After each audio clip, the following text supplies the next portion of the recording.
Hi students, welcome to the social studies class and we will continue our economics chapter 2, that is sectors of Indian economy, and today we will discuss about the division of sectors as organized and organized sectors.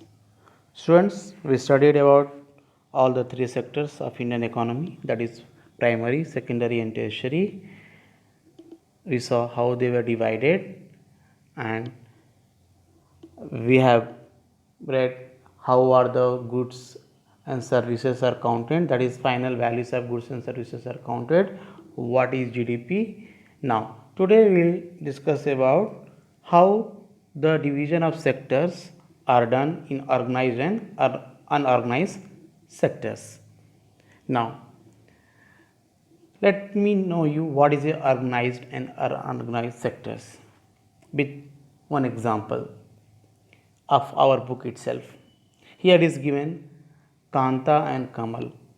Now Kanta work in an office. She attend her office from 9:30 a.m. to 5:30 a.m. She gets her salary regularly at the end of every month. In the addition to salary, she also gets provident fund as per the rules laid down by the government. She also gets the medical and other allowances. Kanta does not go to the office on Sundays.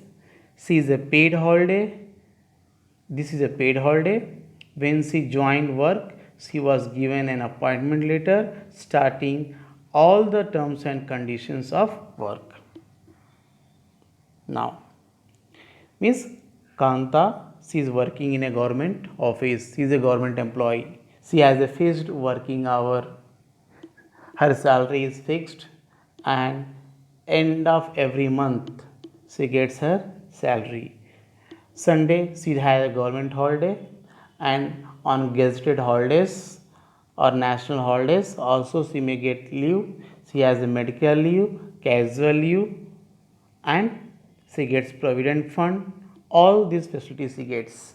Now when she got the job, that is appointment, she got a letter, and in the letter has she was noticed or notified regarding all her rules and regulation of her job. Now one more example is Kamal. Kamal is Kanta's neighbor. Both are neighbor. He is a daily wage worker in a nearby grocery shop. Kirana store, grocery shop you be knowing. He goes to the shop at 7:30 in the morning and work till 8 p.m. in the evening. He gets no allowances apart from his wages. He is not paid for the days he does not work. He has therefore no leaves or paid holidays. He was not given any formal letter of joining, just it was a oral saying by which he has joined. He can be asked to leave any time by his employer. Now we have seen two situations, one is Kanta, one is Kamal. There is a lot of difference, the facility which they are getting in their work, the satisfaction which they get at the work, the type of work they do. Now so organized sector covers those enterprises or places of work where terms of employment are regular and therefore people are assured to work. They are registered by the government and have to follow its rules and regulations, which are given in various laws such as Factories Act, Minimum Wages Act, Payment of Gratuity Act, etc. It is called organized because it has some formal process and procedures. Now, in this sector, in organized sector, there is a job security.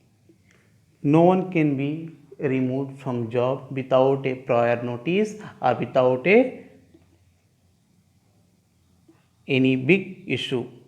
Now in this job we have various other facilities, like we said, no, casual use or medical use.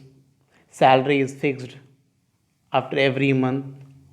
Next, you get provident fund, you get HRA, house rent allowances, TA, traveling allowances, DA, dearness allowances.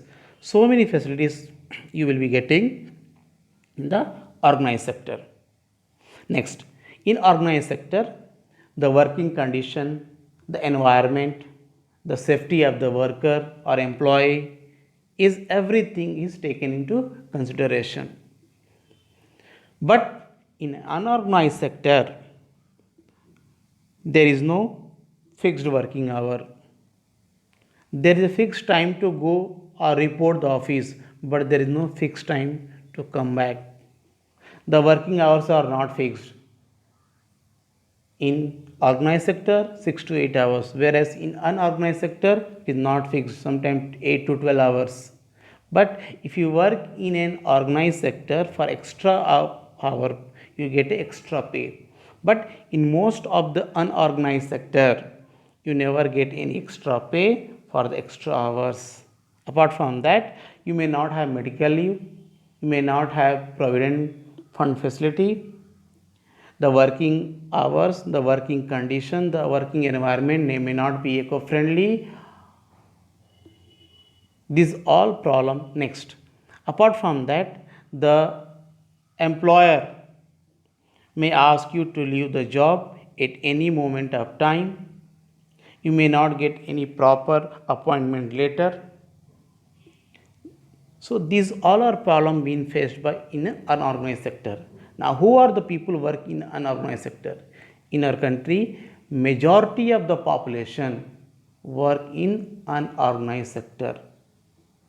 All the people who are working in small scale industries, self-employed, all the agricultural sector comes under unorganized sector only. Vendors, street vendors, shops, garments, kirana stores, groceries, these all comes under unorganized sector. So the maximum number of population of our country are working in unorganized sector.